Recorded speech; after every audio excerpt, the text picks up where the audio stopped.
Here's a really difficult one. I'm due to fly to Portugal on Sunday to get married. If my flight is cancelled and if I miss my wedding, will the airline foot the bill for my wedding? I doubt it very much, says this lady. The answer is no.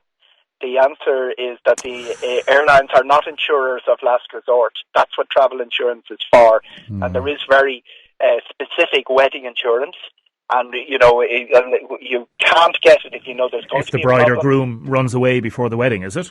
It actually covers so many things that I recently married myself, Damien. Congratulations, yes. Thank you very much. But the reality is there's a whole other thing.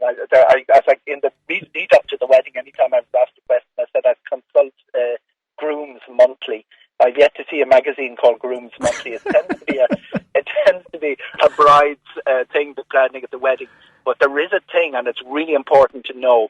Wedding insurance covers all sorts of things that a groom would never think of and a bride would. And if you're running up to that level of anxiety, and weddings bring enough anxiety on their own, there is a specific wedding policy which covers the eventuality of a flight being cancelled through circumstances outside your control. And that is really, really worth getting to allay those fears, particularly in the current environment. Did you take out wedding insurance for yourself before your marriage? No, because we had a wonderful wedding, which is within the county that I live in, County Kildare, and our evening was within the county as well. It was kept very local, which you might say sounds strange for a travel journalist, but that's how we did it. And we did meet on a flight, so we do have international travel to thank for our. And what's your wife's name? Orla is the name. Orla. How did you meet on the flight, by the way? We sat beside each other on a flight, Turkish Airlines flight, quite a few years ago. Go away. Exchanged, contact. You chatted her up. You were sitting beside her, and you literally said, "I'm going to chat this lady up now. I think she's very attractive. I'm really in." Was that it? Go on. Part of that is true. I didn't really chat her up. I was, in her telling the story, I was a little bit distant and a little bit grumpy. I was actually working on a book which a deadline was coming up for. But we did exchange some pleasantries, and we exchanged contact details, and then we wrote each other. We didn't meet very much, but we wrote each other into each other's lives like a 19th century novel. Right. It worked out really well and ended up... Belvedere Bond, was it? Yeah, but not so much Belvedere Bond in the modern age. It's long texts and social media and emails, and it does work. I do recommend...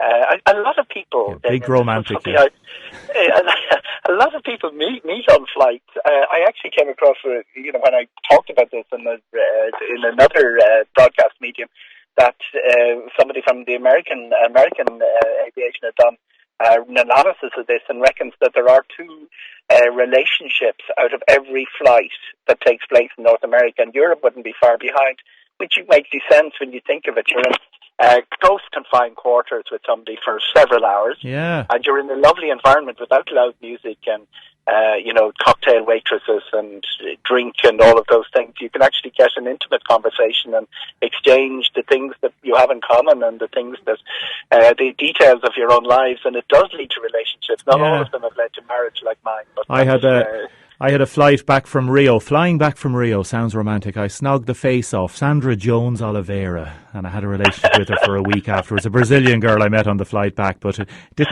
didn't last. Well, there you are. There you go. I still remember her name, Sandra Jones Oliveira. A relationship category we're both in it. We've had different outcomes, but we both count. The week counts as married after this. Right. Eoghan, go on. Happy times with Orla. God bless. See you. Absolutely. And thank you very much for your kind words, and always a pleasure to talk to you. Thanks, Eoghan. All the best there. Eoghan Corry, travel journalist.